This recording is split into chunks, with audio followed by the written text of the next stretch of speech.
Contemporary discussion on what it means to be religious would often have us consider someone who is a practicing, say, Christian to be a believer, as if their primary activity is accepting a set of beliefs. This was not the case in ancient times.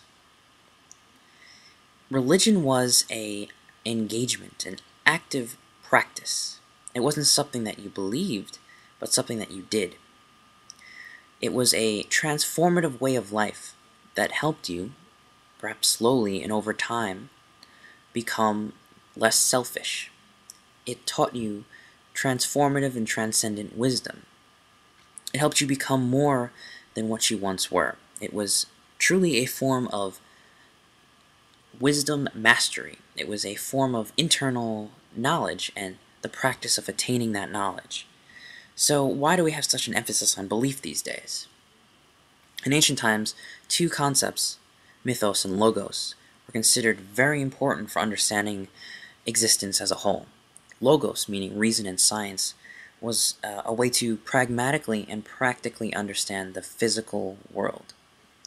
And this was very important. It helped us build houses and live practically and literally. But logos couldn't necessarily give us meaning to life. It just helped us get around. It helped us understand the mechanics. To apply meaning to life, to see what things mean, to see the truth behind things, was considered mythos. And in a form, mythos was psychology, a very early form of psychology, because it helped us understand with aspects of meaning and the self and emotion and love and so on and so forth. In fact, creation myths were often considered therapeutic in that during difficult times of crisis or sickness, a symbolic storytelling of creative energy that brought nothingness into something, that created the world, was inspiring, and it helped people during difficult times. They related to it. And creation myths weren't always in agreement.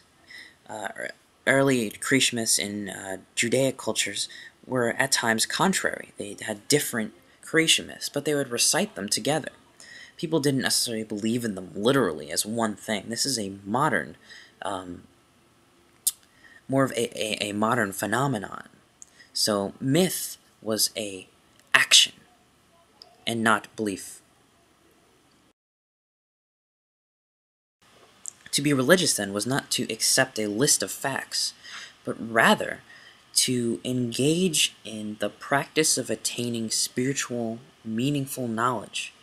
And like any kind of practice, you had to exercise it. You had to get good at it. And the way to do that would be spiritual exercises, yoga, meditation, prayer, liturgy, engaging in compassionate lifestyle, engaging in good works and good deeds.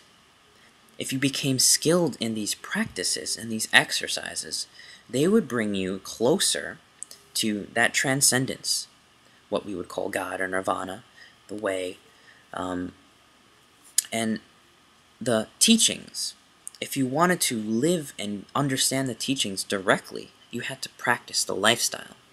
And in modern times, mythos has been abandoned mostly and culturally because we have accepted logos to be such a successful way of attaining knowledge. But keep in mind, mythos and logos, at least in ancient times, were considered to be equally important. And perhaps that in modern times, we need to learn a thing or two from our predecessors, who may have really had something to say.